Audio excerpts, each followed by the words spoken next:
మోదీ లాంటి ప్రధాని కావాలంటున్న నేపాల్ యువత. భారతీయులకు ఇంతకంటే ఏం కావాలి? మోదీ లాంటి వ్యక్తి ప్రధానిగా ఉండడం అంటే చాలా గర్వకారణం. మన దేశమే కాదు, పక్క దేశాలు కూడా మోదీ గురించి పొగుడుతున్నాయి. హాయ్ ఫ్రెండ్స్, అందరికీ నమస్కారం. Welcome to sunburn studios.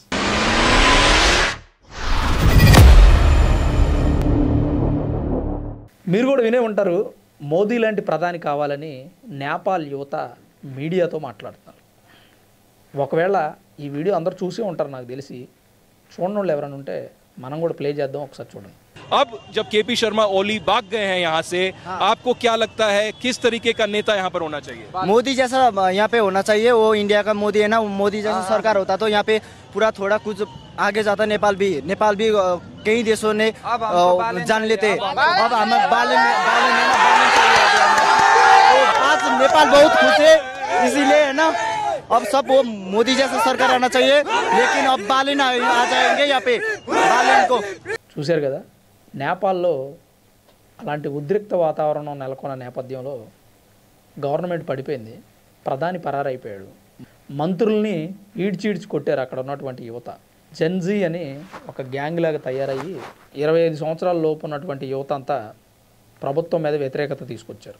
Nepo kids అనే హ్యాష్ ట్యాగ్ని కూడా ట్రెండ్ చేశారు. ఆ తర్వాత నేపాల్ గవర్నమెంట్ అలర్ట్ అయ్యి 26 సోషల్ మీడియా యాప్స్ని బ్యాన్ చేసింది.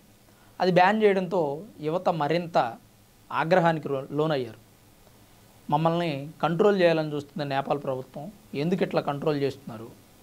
ఇక్కడ అవినీతి తాండవిస్తుంది, ఉద్యోగాలు లేవు, అభివృద్ధి లేదు, పరాయి దేశాలతో స్నేహాలు లేవు, వ్యాపారాలు లేవు, మన మొహం చూసిన దిక్కు లేదు ఒక చైనా తప్ప అని చెప్పి వాళ్ళు పెద్ద ఎత్తున ఆందోళనలు చేసి రోడ్డు మీదకి వచ్చి ప్రభుత్వ ఆస్తులను ధ్వంసం చేసి రాజకీయ నాయకులను ఈడ్చి కొట్టారు. మనం చూసాం నిన్న ఫుటేజ్. నిన్న కూడా 2-3 రోజుల నుంచి మీడియా అంతా ఇదే నడుస్తుంది.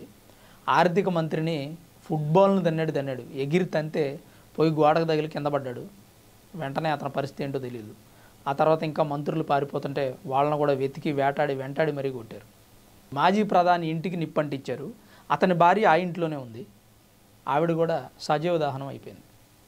అలాంటి పరిస్థితులు నెలకొన్న నేపథ్యంలో నేపాల్ వాళ్ళు ప్రభుత్వాన్ని ఏమి ఎన్నుకోవాలి, ఎలాంటి వ్యక్తుల్ని మనం ప్రధానిగా నియమించుకోవాలి, ఎలాంటి వ్యక్తుల్ని దేశ ఆర్థిక మంత్రులుగా నియమించుకోవాలని సందిగ్ధంలో పడ్డారు. ఆ మీడియా రిపోర్టర్ అడిగిన ప్రశ్నకి వాళ్ళు చెప్పినది సమాధానం ఏంటంటే, ఎలాంటి ప్రధాని కావాలి మీకు అంటే మోదీ లాంటి ప్రధాని కావాలి. నేపాల్లో ఉన్నటువంటి అవినీతి, అక్రమం, డెవలప్ లేకపోవడం, దేశాన్ని అభివృద్ధి చేయకుండా వీళ్ళు సొంతగా ఎంజాయ్ చేయడం, ప్రజాధనాన్ని వృధా చేయడం జరుగుతుంది. అలాంటి పరిస్థితి లేకుండా ఉండాలంటే మోదీ లాంటి నిస్వార్థపరుడు రాజకీయ నాయకుడు, మోదీ లాంటి ప్రధాని కావాలని వాళ్ళ అభిప్రాయం. భారతీయుల్లో ఎక్కువ పాపులారిటీ ఉన్నటువంటి ప్రధాని మోదీ గారే. ఎక్కువ రోజులు పరిపాలించిన వ్యక్తి కూడా మోదీ గారే. గతంలో ఎవరో ఒక ప్రధాని ఉన్నారంట, ఆ వాళ్ళను కూడా మోదీ గారు బీట్ చేశాడు. అంటే ఇక్కడ మోదీ గారి గురించి గొప్ప చెప్పడానికో డబ్బా కొట్టడానికో నేను రాలేదు. లేదా ఎందుకు బ్రో అలా చెప్తున్నావు అంటే, ఉన్నది ఉన్నట్టు మాట్లాడుకోవాలి కదా మనం. అందులో సందేహం ఏముంది? గతంలో ఎవరైనా పరిపాలిస్తే వాళ్ళ గురించి కూడా చెప్తాం. నేను చెప్పినా చెప్పకపోయినా సర్వేలు చెప్తాయి, కొన్ని నివేదికలు వెల్లడిస్తాయి. ఎక్కువ పాపులారిటీ ఉన్న, అలాగే పబ్లిక్లో ఎక్కువ క్రేజ్ ఉన్న, ప్రజాభిమానం ఉన్నటువంటి ప్రధానమంత్రి ఎవరంటే మోదీ గారు. అందులో సందేహం ఏముంది? అయితే ఇప్పుడు భారతదేశంలో ప్రజాభిమానం ఉండడం, ప్రజలు మోదీ గారిని మెచ్చుకోవడం ఒక విషయం అయితే, ప్రపంచ దేశాల్లో కూడా మోదీ గారి గొప్పతనాన్ని పొగుడుతున్నారు. ఎగ్జాంపుల్ ఈ నేపాల్. సరే, అది అట్లుంచితే ఇప్పుడు ఇంకో టాపిక్ కూడా మనం మాట్లాడుకోవాలి. అదేంటంటే, ఇక్కడ ఉన్నటువంటి కొంతమంది వ్యక్తులు మోదీ గారి గురించి చెడుగా ప్రచారం చేస్తున్నారు. ఎందుకు ప్రచారం చేస్తున్నారు? వాళ్ళు ఎవరు ఏంటంటే, మాకంటే మీకే బాగా తెలుసు. వాళ్ళు ఎందుకు ప్రచారం చేస్తున్నారు అనేది నాకంటే మీకే బాగా తెలుసు. అసలు మోదీ గారిని వ్యతిరేకించే శక్తులు ఏంటి, వాళ్ళ వెనకుండి నడిపిస్తుంది ఎవరో కూడా మీకు తెలుసు.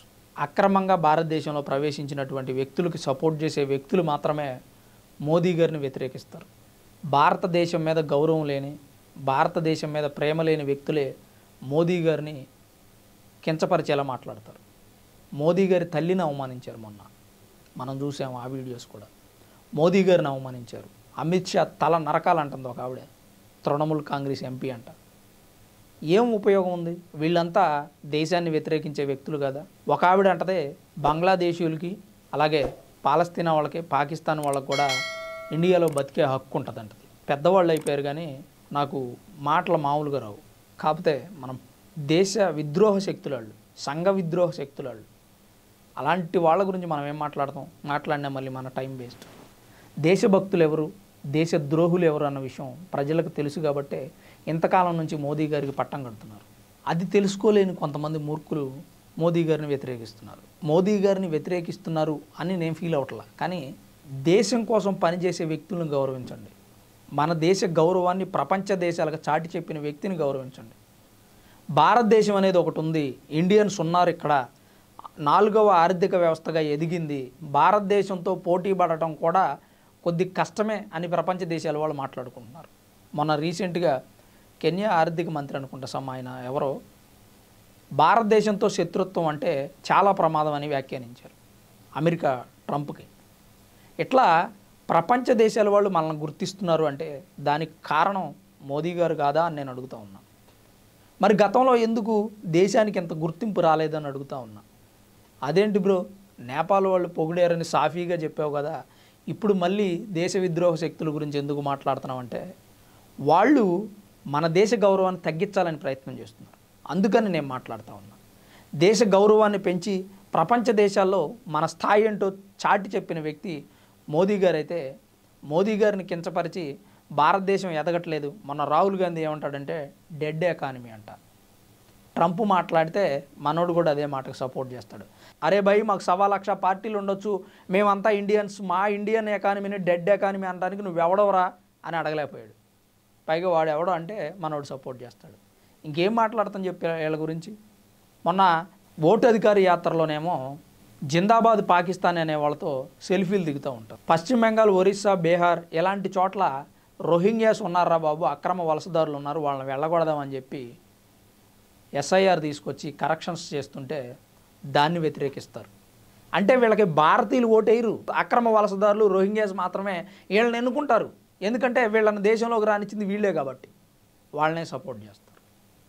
ఇక్కడ దేశభక్తి అనేది చాలా ముఖ్యం. ఎందుకంటే మనం దేశభక్తితో ఉండి మన దేశాన్ని, మన దేశంలో ఉన్నటువంటి సంస్కృతి సాంప్రదాయాలను కాపాడుకోకపోతే భవిష్యత్తులో భారతదేశం అనేది ఒకటి ఉండేదయ్యా. ప్రధాని మోదీ అనే వ్యక్తి దేశం కోసం పోరాడేవాడు, సంఘ విద్రోహ శక్తులు దేశాన్ని నాశనం చేసి ఇలా దేశాన్ని ఆక్రమించారు. అక్కడ భారతదేశం లేదు, హిందూ మతం లేదు, సంస్కృతి సాంప్రదాయాలు లేవు అని చెప్పుకునే పరిస్థితి వచ్చిందేమో అనిపిస్తుంది. దేశాన్ని కాపాడదామని వ్యక్తులు కొంతమంది ట్రై చేస్తూ ఉంటే వాళ్ళ మీద బురద జల్లి దేశ ప్రజలకి తప్పుడు సమాచారాన్ని అందిస్తూ ఉన్నారు. ఫలానా పార్టీ హిందూ పార్టీ, క్రిస్టియన్స్ని వ్యతిరేకించిద్ది, ముస్లిమ్స్ని వ్యతిరేకించిద్ది అని చెప్పి అన్నదమ్ముల్లాగా కలుసున్న మన మధ్య చిచ్చులు పెట్టాలని చూస్తున్నారు. ముస్లిమ్స్ని వ్యతిరేకిస్తాం, ఎవరిని? పాకిస్తాన్ వాళ్ళని. ఎందుకు వ్యతిరేకిస్తాం? వాళ్ళు ఉగ్రవాద శక్తుల్ని పెంచి పోషించి మన దేశం మీదకు వదులుతున్నారు కాబట్టి వ్యతిరేకిస్తాం. ఆ చిన్న లాజిక్ అర్థం చేసుకోకుండా ముస్లిమ్స్ని గౌరవించరు, ముస్లిమ్స్కి రెస్పెక్ట్ ఇవ్వరని చెప్పి మాట్లాడుతూ ఉన్నారు. ముస్లిమ్స్కి రెస్పెక్ట్ ఇవ్వకపోతే ముస్లిం నాయకులు మన దేశంలో అంతమంది ఎలా ఉన్నారు, ముస్లిం ఎమ్మెల్యేలు ఎలా ఉన్నారు, ముస్లిమ్స్కి ప్రత్యేకమైనటువంటి చట్టాలు ఎలా చేసాం, వాళ్ళు హజ్ యాత్రలకు వెళ్ళడానికి ప్రభుత్వం ఎలా ఫండ్ ఇస్తుంది, వాళ్ళకి ప్రత్యేకమైనటువంటి హక్కులు ఎలా కల్పించాం, ఈ విషయాలన్నీ వీళ్ళు చెప్పరు. దేశాన్ని వ్యతిరేకిస్తారు కాబట్టి, వీళ్ళు పరాయి దేశాలకు సపోర్ట్ చేస్తారు కాబట్టి ఇలా మతాల మధ్య గొడవలు పెట్టేటువంటి న్యూస్ను స్ప్రెడ్ చేస్తారు. మోదీ గారు ఎన్నో మంచి పనులు చేశారు, అందుకే ప్రపంచ దేశాలతో పాటు శత్రు దేశాలు కూడా పొగుడుతూ ఉన్నాయి. ఈ విషయాన్ని మర్చిపోయిన వ్యక్తులు మాత్రమే మోదీ గారి ప్రభుత్వం మీద బురద జల్లాలని చూస్తారు. అవి మనం పెద్దగా పట్టించుకోవాల్సిన అవసరం లేదు. నిజాలు ఏంటనేది జనాలందరికీ తెలుసు. అందుకని నేను చెప్పేది ఏంటంటే, మోదీ గారు మన దేశానికి ప్రధానిగా ఉండడం మనకు మాత్రమే గర్వకారణం కాదు. ఏంటది? మనకు మాత్రమే గర్వకారణం కాదు, ప్రపంచ దేశాలకే గర్వకారణం. Example Nepal youth. Friends, Modi గారి గురించి నేపాల్ యువత పొగడడం నాకు గర్వంగా అనిపించింది, ఎందుకంటే నేను భారతీయుడిని. జై హింద్, జై Bharat. Thanks for watching this video. This is Ram signing off sunburn studios.